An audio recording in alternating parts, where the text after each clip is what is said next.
Fala, gente boa! Tudo bem? Que o Eterno abençoe você. Eu me chamo Rafael Bittencourt. Muito obrigado por você ter clicado agora nesse vídeo. Eu vou pedir a você para ir comigo até o final desses minutinhos importantes. Durante o dia, eu vou fazer algumas intervenções pontuais, trazendo para você atualizações de notícias importantes. Bom, sobre o Brasil, sobre o Haiti e como isso pode incomodar os Estados Unidos.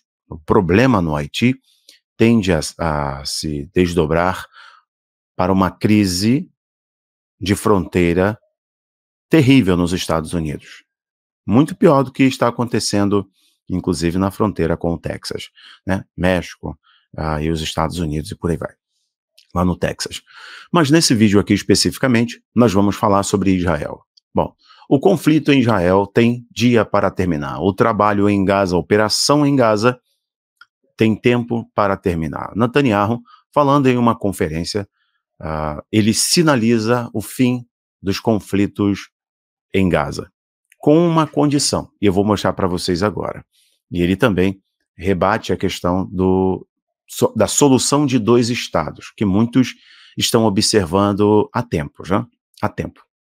Inclusive, o presidente dos Estados Unidos precisa desse trunfo eleitoral, assim como precisa encher os Estados Unidos de hordas de imigrantes ilegais, né, criando redutos eleitorais democratas. Mas vamos objetivamente aqui para a questão Israel. Muitas pessoas me perguntam, Rafael, você acha que vai terminar quando? Foi em outubro do ano passado.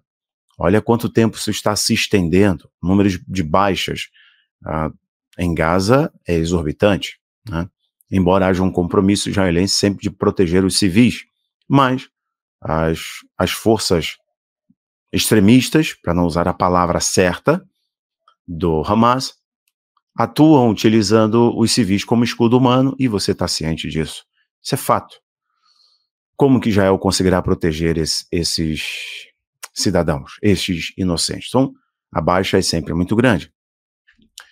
No dia de ontem, Israel conseguiu destruir um plano do Hezbollah, que ataca ao norte, na fronteira norte de Israel com o Líbano.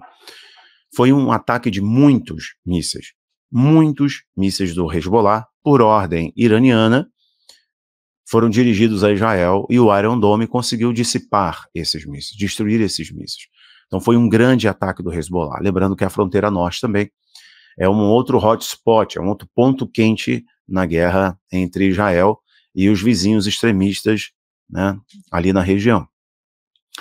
Então, é o seguinte, no mesmo momento que Israel cria uma zona de expansão ali na fronteira com o Hezbollah, ao mesmo tempo Israel quer destruir o quartel-general, o centro de inteligência do Hamas, que se deslocou para Rafah. Rafah é um pouquinho mais afastado, um pouco mais ao norte, é afastado daquela região de divisa com Israel, né, onde teve a primeira incursão israelense, em Gaza. E agora, Israel se dirige para a fronteira com o Egito, que é Rafah. Essa fronteira, inclusive, ela é separada, ela é dividida por muro. O Egito construiu esses muros para não receber os terroristas do Hamas. E o próprio Hamas deslocou, né, a sua inteligência, seu núcleo organizacional, justamente para Rafah. É onde Israel agora está contando os dias para uma incursão. A mídia internacional está fazendo duras críticas, a mídia, né, esquerdista está condenando Israel, e é claro que também as universidades dos Estados Unidos e muitos portais do mundo que são financiados por Doha, são financiados pelo núcleo, pelo Banco da Irmandade Muçulmana, que financia as ações extremistas, é o Catar, né? A Irmandade Muçulmana não seria nada sem o dinheiro do Catar. Então, Doha sustenta as ONGs que fazem protestos em vários lugares do mundo, né? Mas Israel vê pressão muito grande, tanto da política dos Estados Unidos, quanto dos intelectuais, jornalistas, universitários, né? Universitários, desculpe o trocadilho aqui. Mas vamos lá, deixa eu mostrar para você. O conflito, então, em Israel tem dia e hora para terminar. Foi o que o Netanyahu sugeriu, viu? Ele sugeriu que o conflito vai terminar. Vamos olhar isso aqui. Netanyahu para um congresso o AIPAC. O caminho para a vitória passa por Rafah.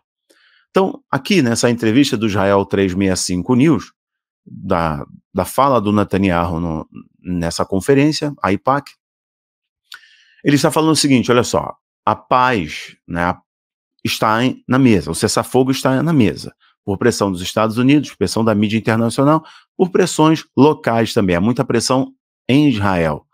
Israel tem muitas manifestações, tem passeatas, Israel tem muitos árabes, Israel é bem liberal, Israel é bem progressista, apesar do que dizem, Israel é muito progressista, Israel permite inclusive uma das maiores comunidades do arco-íris, LGB e por aí vai, do mundo, tá? Então Israel não é esse regime totalitário, não é esse regime opressor como muitos pintam por aí. Israel tem partido de esquerda, Israel tem um progressismo muito forte, tá? Israel tem árabes, muçulmanos no governo, como parlamentar, para você saber. Então tem manifestação em Israel, de organizações civis, organizações políticas, de opositores do Netanyahu, manifestação internacional, o interesse norte-americano por causa da eleição. Então, ao mesmo tempo que o presidente dos Estados Unidos condena Israel, critica Israel, nós sabemos que os lobistas também são muito fortes, pressionam o governo. A imagem do governo norte-americano, do atual presidente dos Estados Unidos, de ser um protetor do Estado de Israel ou não, influi em muito na opinião do eleitorado conservador, protestante, tá? Em parte católico dos Estados Unidos, que é uma fatia significativa, então ele fica fazendo esse jogo duplo, né? No caso o presidente dos Estados Unidos. Mas as pressões são muito grandes em cima do Netanyahu, que também vê no decorrer da guerra aí, né, essas vitórias como sendo importantes, grandes trunfos para o seu legado político, uma vez que, acredito eu, que assim que houver um desfecho, entre aspas, desse conflito, né, novas eleições virão e provavelmente o Benjamin Netanyahu não vai permanecer. Então, ele tenta manter aí seu legado político e dar continuidade para um desdobramento deste conflito, dessa guerra que se iniciou no 7 de outubro por iniciativa do Hamas, que roubou o plano do Hezbollah, para invadir Israel. Então, Israel está no seu direito legítimo de reação. Só que agora o Netanyahu, ele está dizendo, olha, isso pode acabar com a campanha em Rafah. Então agora não só uma vitória, como vocês estão vendo, destruir os túneis do Hamas ali na parte limítrofe de Gaza com Israel, mas é também ir para uma outra região que eles sabem que o Hamas tem poder de reagrupamento, essa é a expressão correta. Israel quer fazer com que o Hamas perca o poder de se reagrupar em um médio ou longo período de tempo. Impedir que o Hamas se reagrupe é impossível, mas ele quer justamente destruir esse poder de reagrupamento rápido, né, de reorganização tático do Hamas. E por isso que a incursão em Gaza, em Rafah, na outra parte de Gaza, seria importante. Isso é um problema, porque os civis se deslocaram para aquela região. Então agora essa guerra urbana tende a ganhar outros contornos, tá? Então o InfoWars também está destacando, Netanyahu promete terminar as ações, terminar o trabalho em Gaza. Tanto o InfoWars quanto o portal russo RT estão destacando a mesma coisa, a fala do Benjamin Netanyahu, e diz assim, terminaremos o trabalho em Rafah e ao mesmo tempo permitiremos que a população civil saia do perigo para reocupar aquela parte de Gaza que faz divisão com Israel. Então isso é bem interessante se destacar. Vou colocar para vocês aqui também uma outra matéria que ilustra o que estou conversando com vocês, né? O que muitas pessoas pensam, poxa, eu quero voltar lá para Israel e etc, quando que dali vai ter paz? Bom, paz é um conceito difícil de ser aplicado naquela região, né? Sabemos que haverá uma paz momentânea, né? Uma paz momentânea com um gostinho de plena paz. Será por 3 anos e meio, e essa paz será promovida por um falso líder, pelo Inico. Mas paz agora, neste momento, agora, nós estamos vendo aqui a tentativa de cessar fogo em um diálogo. Bom, eu falei, antes de vocês, de eu comentar rapidamente aqui o Israel Hayom, eu falei sobre a solução de 2 estados. A solução de 2 estados foi rejeitada plenamente pelo parlamento israelense. Por quê? Oferecer para os palestinos um Estado reconhecido, independente, né, internacionalmente, fazer uma divisão que envolve divisão imobiliária de terra, limitação de espaço, autoridade sobre o espaço geográfico, autoridade sobre Jerusalém, etc. Nós sabemos que já é dividido Jerusalém Ocidental e Oriental, mas fazer isso agora é dar um trunfo para os defensores da causa palestina. Entenda isso como um trunfo para os ataques do 11 de outubro, perdão. Um trunfo para os extremistas, para os que defendem desde o pan-arabismo que nasceu lá no Egito, na Universidade do Cairo, até os que defendem as ações hoje. E isso, gente, inclui não só os militares, os terroponturistas lá do Oriente Médio, como inclui também os extremistas que atuam aqui no Brasil, os partidos de extrema esquerda que atuam no Brasil, certo? Que atuam nas universidades, as ONGs financiadas não só pelos fundos de Doha, mas também pela Open Society Foundation, que atuam aqui no Brasil, que atuam nas universidades. Seria dar um trunfo para estes. Então, a questão de solução de dois estados, a priori, ela está, como dizem alguns amigos nordestinos, está estopada. Ela está parada propositalmente, uma estratégia de Israel. Seria dar um trunfo aos seus inimigos, aos seus invasores.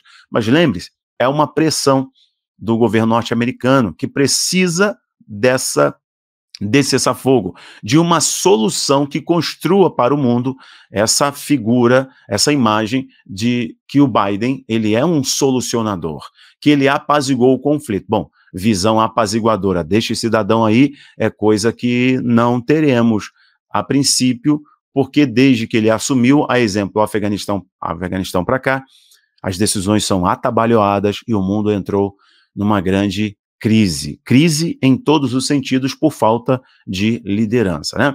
Bom, senhoras e senhores, eu falei que seria uma intervenção objetiva aqui e volto mais tarde falando de outros assuntos que julgo também ser importantes para vocês. No dia 19, na próxima terça-feira, eu vou fazer uma aula ao vivo. Dia 19, terça-feira, 19h30, tem aula ao vivo sobre geopolítica do Oriente Médio. Por exemplo, agora, neste momento, os Estados Unidos estão em negociação com o Irã por causa dos ataques dos Houthis ao Mar Vermelho, ali no Mar Vermelho, no Estreito de Aden, né, no Golfo de Aden, no Estreito de Al-Mandeb, ou Al-Mandeb. Bom, por que os Estados Unidos estão negociando com os Houthis? Né? Esse conflito está se arrastando ali no Mar Vermelho, né, para poder proteger o canal de Suez e os portos da Europa. Não, além desse assunto, nós vamos falar de muitas coisas para você entender os agentes, né, que atuam ali no Oriente Médio. Terça-feira, 19h30, no dia 19. Aguardo vocês, deixe o link aqui embaixo, só para você colocar o seu nome, você colocar o seu e-mail, o seu WhatsApp, para receber a notificação da transmissão que farei aqui no YouTube. Ao fim, a transmissão fica somente para os assinantes do Abaplay. E se você quiser se tornar um assinante da nossa plataforma de vídeos, séries e documentários, de ensinos de aulas, o link está aqui embaixo também. Um abraço a todos, que Deus abençoe e até mais. Tchau, tchau.